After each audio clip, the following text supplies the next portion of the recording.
ఇప్పుడు no cost cough syrup తో 60 రూపాయల విలువ గల ఇన్హేలర్ పూర్తిగా ఉచితం. దెబ్బకి దగ్గు జలుబు మాయం.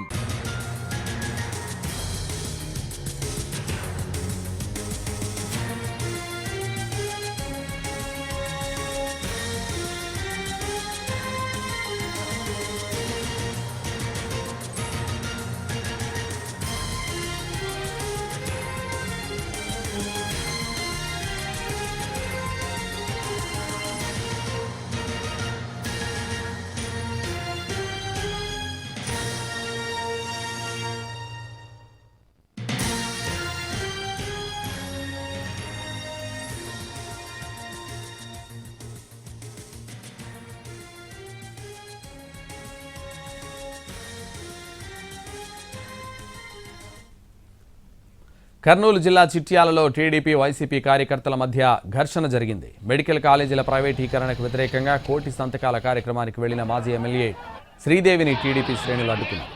ఆమె కారుపై రాళ్లు రువ్వారు, కారు అద్దాలు ధ్వంసం చేశారు. పరిస్థితి అదుపు తప్పడంతో లాఠీ చార్జ్ చేశారు పోలీసులు.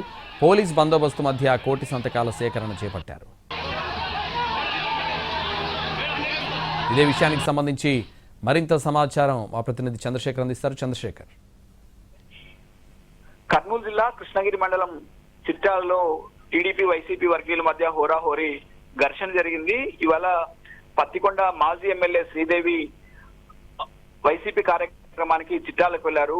మెడికల్ కాలేజీల ప్రైవేటీకరణకు వ్యతిరేకంగా వైసీపీ కోటి సంతకాల సేకరణ చేపడుతోంది. అందులో భాగంగానే శ్రీదేవి ఇవాళ కోయిలకుండలో కార్యక్రమాన్ని ముగించుకొని చిట్యాలకు వెళ్లారు. చిట్యాల గ్రామంలోకి ఇంకా ఎంటర్ అవుతుండగానే టీడీపీ వర్గీయులు పెద్ద ఎత్తున మాజీ ఎమ్మెల్యే వాహనాన్ని అడ్డుకున్నారు. గ్రామంలోకి రావడానికి వీలేదు, ఇక్కడ నుంచి వెళ్లిపోవాలని అల్టిమేటం ఇచ్చారు.